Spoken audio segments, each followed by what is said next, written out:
മഹാദേവന്റെ അനുഗ്രഹം എല്ലാ ഭക്തരിലും നിറയട്ടെ. ഭക്തരെ, എന്ന് മുതൽ നിങ്ങൾ പൂർണ്ണമായി മഹാദേവനിൽ വിശ്വാസമർപ്പിച്ച് മഹാദേവനിൽ അഭയം തേടുന്നുവോ, അന്നു മുതൽ നിങ്ങൾ മഹാദേവന്റെ സംരക്ഷണയിലാണ്. നിങ്ങൾ പറഞ്ഞ ഓരോ കാര്യങ്ങളും മഹാദേവൻ കേൾക്കുന്നുണ്ട്.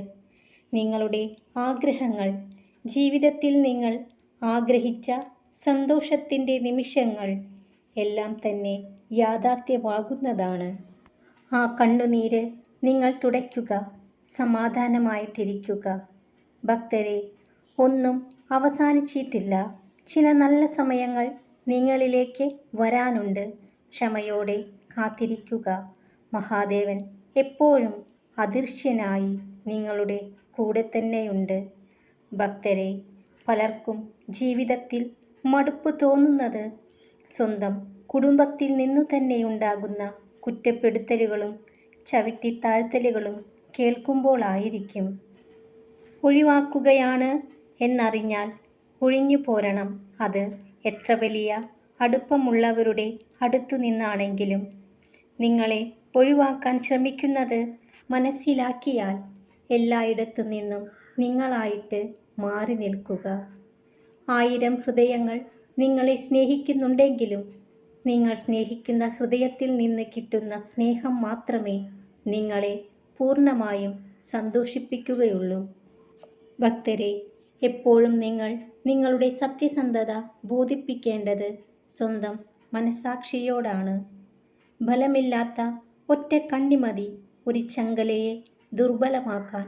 അതുപോലെ തന്നെ നിയന്ത്രിക്കാൻ കഴിയാത്ത ഒറ്റ ബലഹീനത മതി നിങ്ങളുടെ മുഴുവൻ വ്യക്തിത്വത്തെയും ജീവിതത്തെയും തകർത്തു കളയാൻ. എപ്പോഴും പരാതി പറയുന്നവർക്ക് ജീവിതത്തിൽ ഒരു ലക്ഷ്യത്തിലെത്താനും സാധിക്കില്ല. അവർ ലക്ഷ്യത്തിലേക്കുള്ള പാതയിൽ എപ്പോഴും കുറവുകൾ കണ്ട് പരാതി പറഞ്ഞുകൊണ്ടേയിരിക്കും. അതിനാൽ എപ്പോഴും പരാതി പറഞ്ഞുകൊണ്ടിരിക്കാതിരിക്കുക.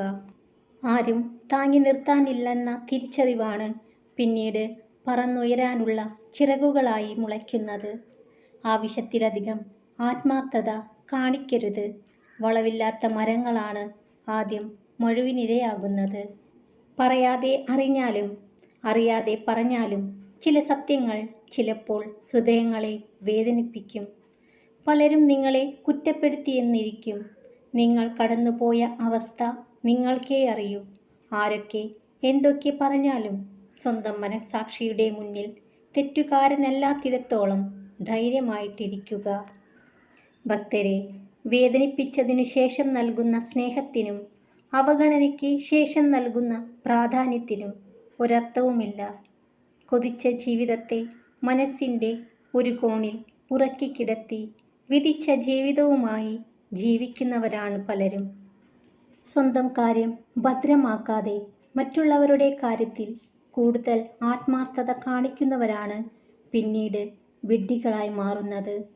യാചിക്കുന്നവൻ്റെ മുന്നിൽ നിങ്ങൾ അഹങ്കരിക്കരുത്.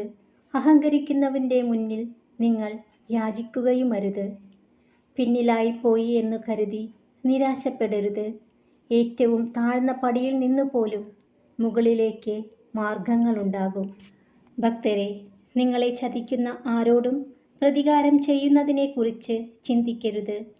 അവർ അതിൻ്റെ കർമ്മഫലം അനുഭവിച്ചേ തീരൂ. ഭാഗ്യമുണ്ടെങ്കിൽ അത് നിങ്ങളുടെ കൺമുന്നിൽ വെച്ച് തന്നെ നടക്കും. താങ്ങാൻ കഴിയാത്ത ദുഃഖങ്ങൾ വന്നാൽ നിങ്ങൾ അറിയാതെ മാറിപ്പോകും. ഒന്നുകിൽ എല്ലാവരോടും വെറുപ്പും ദേഷ്യവുമായി മാറും, അല്ലെങ്കിൽ മൗനം കൊണ്ട് സ്വയം കീഴടങ്ങും. മനസ്സിന് എന്തിനേയും താങ്ങാൻ കരുത്തുണ്ടെങ്കിൽ ശരീരം താനെ ലക്ഷ്യത്തിലേക്ക് കുതിക്കും.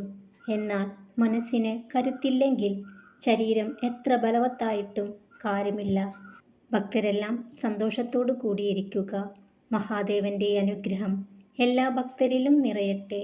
ഓം നമഃ ശിവായ.